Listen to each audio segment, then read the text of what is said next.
Hey guys, um, today I want to talk about a topic that's not favorable. People don't like it all the time, but it's something that happens, a lot. More than people actually want to admit to, which is the truth about what it means to be single. I like to call it singlehood. You all know I like to make up words that are not in the dictionary, but we're going to roll with it. So I like to call it singlehood. So starting off, I just want to ask you the question is, are you joy filled right now, currently in your singleness, if you're single, or are you waiting for happiness? And I got that question from TD Jakes. He asked his congregation, like, are you truly happy? Can you say right now that you're joy filled, or are you always sitting in a place of waiting, in a place of, I hope this happens, or a place of, maybe this is never going to happen to me. You're sitting in a place of a lot of questions and a lot of doubt and not a lot of faith, and you're not moving. You're just like stuck. But singleness is really foreign, but it shouldn't be because there are over 110 million singles on earth right now, and we don't know I don't know the exact, age amount. I'm sure there are more because that's not even including in those who have lost spouses or who are currently single. That's a number that was done probably like six months to a year ago. So it might be even more. So it's not like the single category is really small. It's not. It's a lot of singles on this earth, but yet singles are looked down on like it's a disease to be single or something's wrong with you because you haven't married somebody yet, which is not true. And this season is really, really important. So I'm going to break down what this season should look like, what you should be doing in the single season, because you really don't want to waste this time. It's probably going to be some of the best time you're ever going to have in your life because the only person that you're responsible for or accountable to is yourself. So the first thing that we should be doing, number one, straight out the gate, while being single, is pressing into God. We should never put limits on his abundance or put limits on the amount of time that we can spend with him during this time, because you're not going to get this much time. Imagine having, 4 kids running around, a spouse, you got a business, you're probably, working inside an organization or you're doing something. Imagine how much time you have now versus the time you're going to have, then, if that's something that you really want. So this is really the season to press into him, get focused on him, see what it is that he's calling you to do, what he wants you to cut out, what he really needs you to focus on, having conversations about your purpose and where you're supposed to be living. Some of us are not even living in the right city or the right state. We're not even in the right location right now. And yet, we're asking him to give us all these things, and he like, you not even in the right, area. You moved there because all your friends live there, or you moved there to chase, a guy, So we should be using this time to really press into him. And I would say something from true experience for me is wake up now before he turns the light on, because I was the girl, and now I'm a woman. I was the girl that wanted, what I wanted, when I wanted it, the time I wanted it, and in my plans. And then I go to God and be like, hey, do you agree with my schedule and my plans? Oh yeah. And this guy I'm talking to, I really hope you're in agreement, with what's going on. I would consult him after, I've already made the plans, and that's not how he works. He's not a genie, He was like, yeah, you're funny. That's not, the plans I have for you or the person I have for you. It's funny how we try to include God after we've already went on 12 dates, after we've met the family, after we've been to the family reunion. He's like, I never told you to be with him anyway. So, you really want the light. When I mean turn the lights on, I mean you want to wake up before God wake you up. you want to acknowledge him before he shows you what it is that you're supposed to be doing. Trust me, you want to wake up before that happens. That's the first thing. The second thing is press into yourself. This is a season for truly pressing into yourself. There's so many things that you can be working on. Like, what are you no longer interested in? I have a coach where we sit down and we literally write out like What are you no longer standing for? What is your do not waver list? What are your non-negotiables? What do you truly love and like about yourself? Like, I have like taken the time to write this stuff down, and it's hard because you got to sit there and think about you. And it's not about the other person. I would write down stuff and she'd be like, you're still talking about your ex. You're still talking about the guy that you're in love with. You're still talking about, situations that happened that, was attached to him. No, I'm asking you, what are your non-negotiables? Not what he did. It's not about that because he's gone. And if you don't fix your non-negotiables list, you're just going to attract the same type of guy that wears a different cologne and probably a different skin tone. She was like, no, this is about focusing in on you. What were your vulnerable moments? What are some things that you truly did not like that you did, but you saw as something that you kept repeating over and over in your relationships? How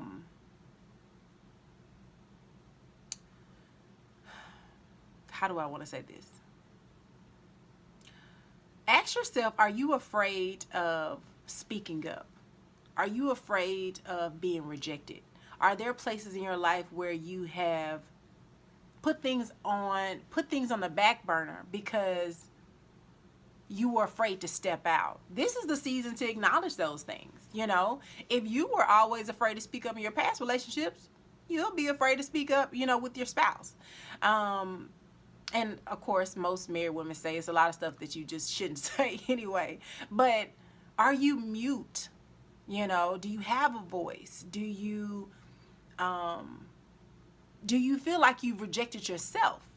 I know a lot of us are afraid to be rejected, but have you rejected yourself and things that you want right now in your single season? This is the time to really figure those things out.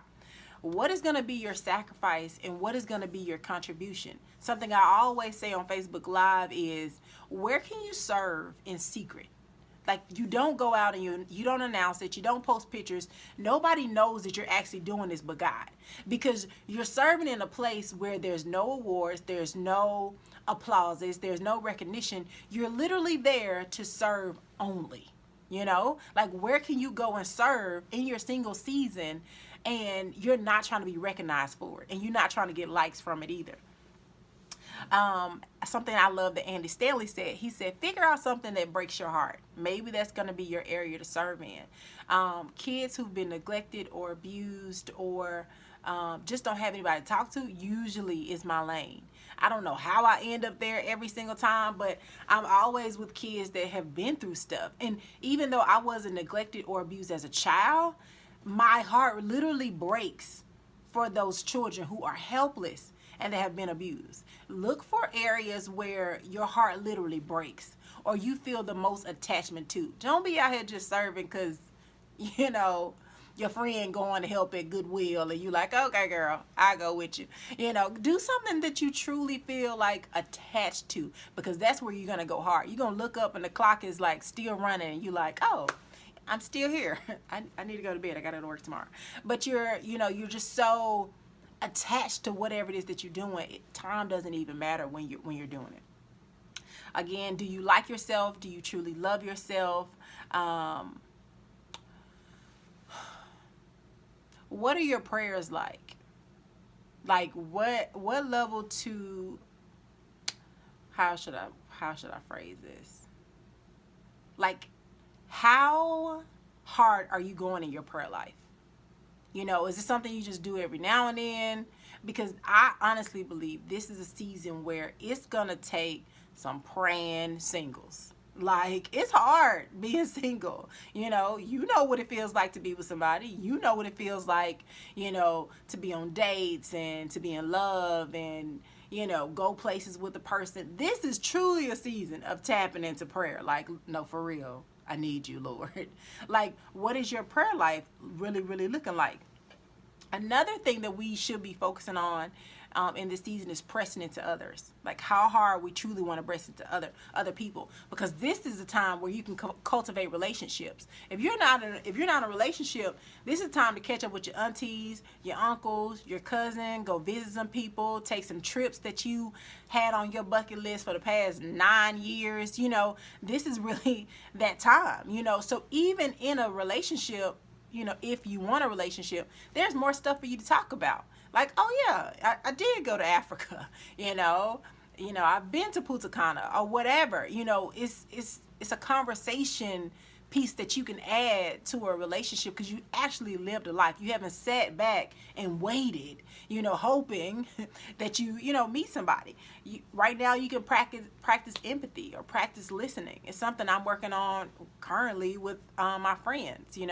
Like truly listening to what it is they're saying and honing in on the conversation when it's my turn to speak, instead of dominating the conversation, because I like to talk. So truly stepping back, like, no, she has something going on in her life right now. This is the time to listen, not for me to give advice or anything like that. This is the time to expand you. How many books are you reading? How many conferences or seminars have you been to? There are so many free webinars. Like, usually webinars are free. A lot of them you have to pay for, but a lot of them are free. YouTube, oh God, it's a university in itself. You can literally go to school on YouTube.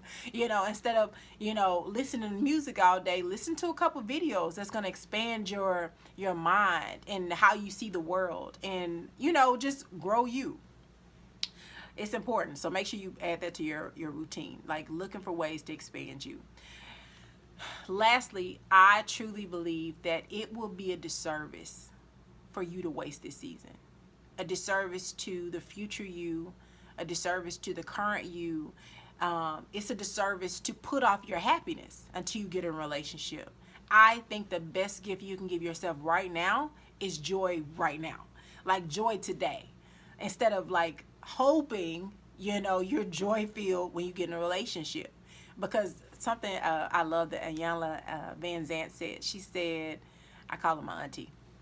She said, everything that is inside of you rises to the surface when you're in a relationship. So all the stuff you try to tuck away and hide and pray nobody knew about, all of that stuff rises to the surface. So you thought you did, you thought you hid it or whatever in your singleness, but it just comes all the way up in a relationship. So the best gift you can give yourself right now is saying, God, what are those things that's tucked away in my heart? What are those things that are pressed down in my soul? What is my spirit continuously trying to tell me about myself that I'm ignoring?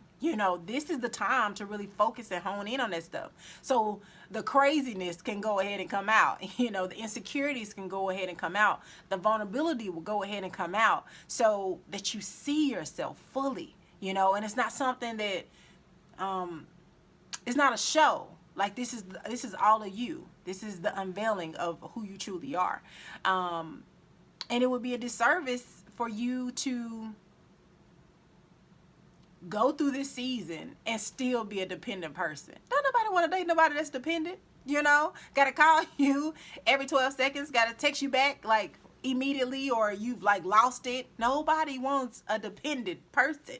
Nobody wants that. So it will be a disservice to us to go through this season and still be a dependent person. So don't let this season pass. You get to choose joy, attach joy to the season right now, today. Don't wait on joy. Don't wait to take a trip. Don't wait to take that class. Don't wait on anything, right? Choose whatever it is that you want to do, and you go ahead and you do it. Don't let comparison and questions rob you of this season. Your family is going to keep asking you when you're getting married. Have an answer ready. I haven't met anybody. Sorry. I can't create a person. I'm not going to marry the first person that says, I think you're attractive. Let's do this. No, just go ahead and have it ready. I'm not settling. I'm not easy. I'm not desperate. Whatever it is, go ahead and have it ready, because you don't want the questions and pressure from outside people to have you force you into a decision that you ain't want to make. You know you don't want to be with him. And this is the last thing I'm going to say that's so important. There are going to be a lot of great guys, but that doesn't mean that they're the right guy. That doesn't mean that that's your spouse. I've had so many good, nice, sweet guys, but they were my spouse, you know? Just because they're a nice guy doesn't mean they're the right guy, you know? I really want you all to like hone in on that, because a lot of people are marrying good guys who they're not even attracted to. I need to be attracted to my man. Okay. Anyway, don't waste this season. Make sure you all share this video. Make sure you all subscribe to the channel. Follow me on all social media platforms. My name is Logan Renee on all platforms. I look forward to seeing you all in the next video. Have a great day.